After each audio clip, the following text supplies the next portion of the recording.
Assalamualaikum warahmatullahi wabarakatuh. Nama saya Dwi Nur Hidayah, NIM T2019-1420.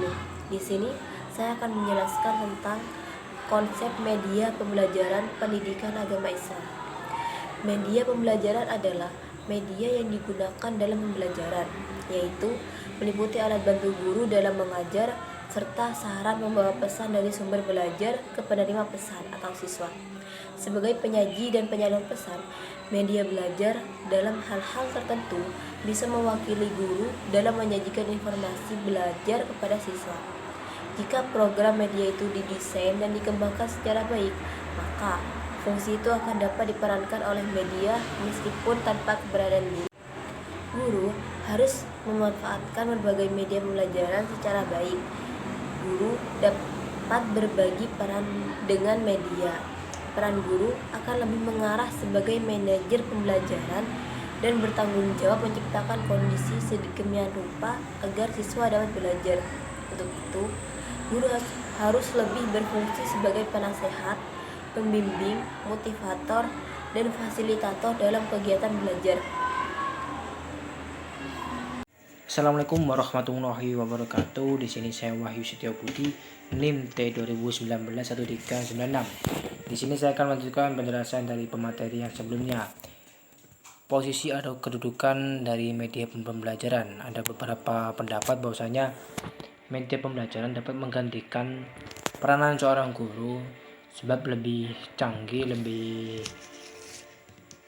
mudah dalam menggunakan. Namun juga ada beberapa pendapat bahwasanya peranan seorang guru lebih penting daripada media pembelajaran sebab yang bisa mentransfer keilmuan dan yang bisa menanamkan norma-norma atau nilai-nilai keagamaan akidah itu hanya seorang guru, supaya peserta didik bisa terarahkan akhlaknya baik zahir maupun batinnya. Selanjutnya itu manfaat dari penggunaan media pembelajaran, yaitu yang pertama seperti menyempurnakan pembelajaran yang telah berlangsung. Selanjutnya itu pokok bahasan materi yang lebih fungsional dan terasa lebih manfaat bagi peserta didik. Selanjutnya lebih menarik satu pembelajaran itu jika menggunakan media pembelajaran. Selanjutnya itu manfaat media pembelajaran bagi seorang guru, itu mendorong peserta didik lebih aktif belajar, membantu peranan seorang guru, mempermudah dalam proses pembelajaran, serta merangsang peserta didik untuk berdialog dan memberikan pengalaman peserta didik untuk menggunakan media pembelajaran. Selanjutnya itu keterbatasan dari media pembelajaran, seperti adanya media pembelajaran yang harus di tempat yang khusus dan ada media pembelajaran yang harus memiliki daya yang cukup sehingga saat penggunaan itu tidak repot dalam menggunakan daya, jadi tidak takut jika dayanya habis. Namun juga ada yang media yang pembelajaran yang memiliki daya yang kurang, dan selanjutnya itu keterbatasannya itu harus selanjutnya itu media pembelajaran yang harus berhati-hati dalam menggunakan, seperti media pembelajaran yang mudah pecah atau mudah rusak. Mungkin sekian dari saya. Wassalamualaikum warahmatullahi wabarakatuh. Assalamualaikum warahmatullahi wabarakatuh. Di sini saya akan melanjutkan yaitu B, jenis media pembelajaran.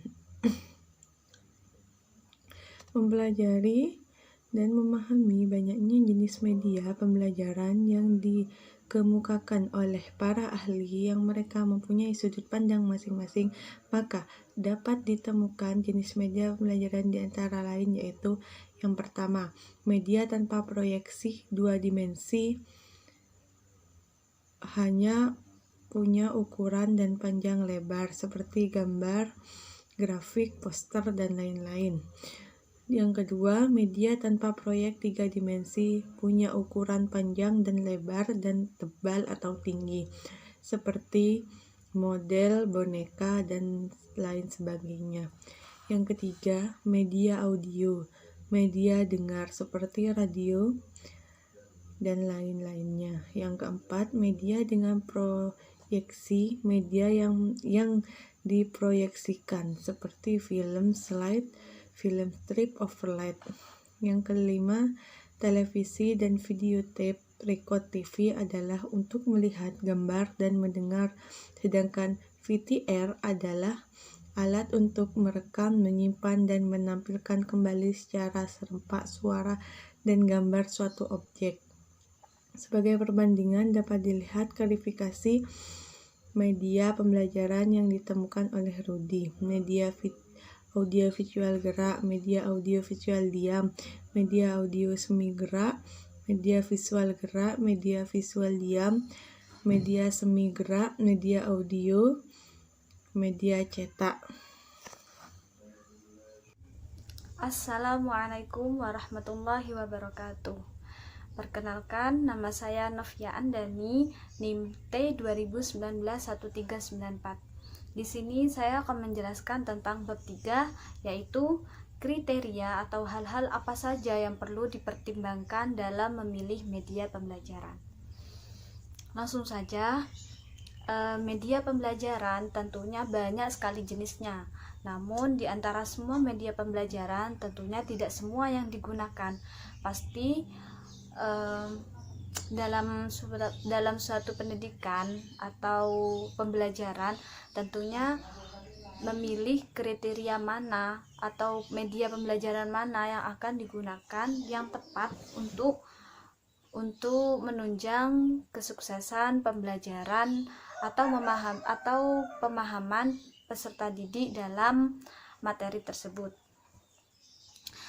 Kriteria yang perlu dipertimbangkan oleh guru atau tenaga pendidik yang dalam memilih media pembelajaran diantaranya: pertama, ketepatan media dengan tujuan pengajaran. Artinya, media pembelajaran media pembelajaran tentunya dipilih sesuai dengan ketepatan atau kebutuhan media kebutuhan media pembelajaran yang sesuai dengan pembelajaran. Yang kedua, kedudukan terhadap isi bahan pengajaran. Artinya, bahan pelajaran yang sifatnya fakta, prinsip, konsep, dan generalisasi sangat memerlukan bantuan media agar mudah dipahami oleh peserta didik. Dan yang ketiga, kemudahan memperoleh media. Artinya, media yang diperlukan harus mudah didapatkan oleh pendidik, maksudnya itu cara penggunaannya itu mudah dan peserta didik juga tidak merasakan kesulitan atas media tersebut. Yang keempat, keterampilan guru dalam menggunakannya. Apapun jenis media yang diperlukan, syarat utamanya adalah guru harus bisa menggunakan media tersebut. Dan yang kelima, tersedia waktu untuk menggunakannya, sehingga media tersebut dapat bermanfaat bagi siswa pembelajaran saat berlangsung. Dan keenam, sesuai dengan taraf berpikir dan taraf berpikir anak. Memilih media untuk pembelajaran harus sesuai dengan taraf kemampuan berpikir siswa, sehingga makna yang terkandung di dalamnya dapat dipahami oleh siswa.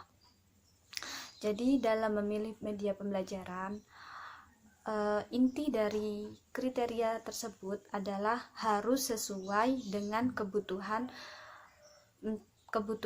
entah itu kepada pendidik, peserta didik, ataupun kondisi sosial lingkungannya. Dari beberapa pendapat tersebut dapat disimpulkan bahwa prinsip-prinsip pendapat tersebut memiliki kesamaan dan saling melengkapi. Penggunaan media pembelajaran juga hendaknya digunakan ketika situasi yang tepat. Maksudnya itu harus dalam memperhatikan kondisi lingkungan juga. Maksudnya jika dalam suatu pembelajaran kita hendaknya melihat kondisi kelas bagaimana dan waktu yang tepat seperti apa yang harus digunakan oleh pendidik agar media pembelajaran tersebut tepat dalam penggunaannya. Nah, berikut kriterianya. Yang pertama, perhatikan siswa terhadap proses pembelajaran sudah berkurang akibat kebosanan mendengarkan penjelasan guru. Jadi, jika siswa sudah merasakan bosan dengan guru yang telah menjelaskan secara lisan atau secara klasik, maka pendidik harus berpikir ulang bagaimana peserta didik tidak merasakan bosan terhadap pembelajaran dengan cara menggunakan media pembelajaran, entah itu dalam bentuk video atau PPT, kartun atau semacamnya. Yang kedua, bahan pembelajaran yang dijelaskan guru kurang dipahami siswa. Jadi jika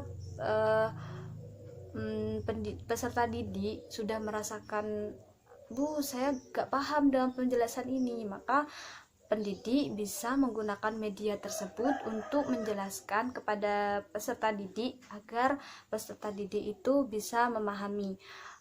Bisa dibilang media pembelajaran itu sebagai pendukung guru untuk menunjang pemahaman peserta didik. Yang ketiga, terbatasnya sumber pembelajaran. Apabila dalam buku masih merasa misal peserta didik mengatakan, Bu, saya masih belum paham dengan materi ini, maka pendidik bisa menggunakan sumber pembelajaran menggunakan media. Contohnya dalam pembelajaran sejarah kebudayaan Islam.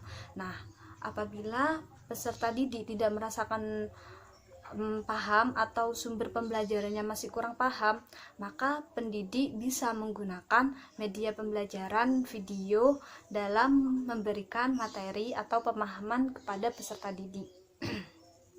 Dan yang terakhir, guru kurang atau tidak bergairah untuk menjelaskan bahan pembelajaran melalui penuturan secara verbal akibat terlalu lelah disebabkan telah mengajar cukup lama.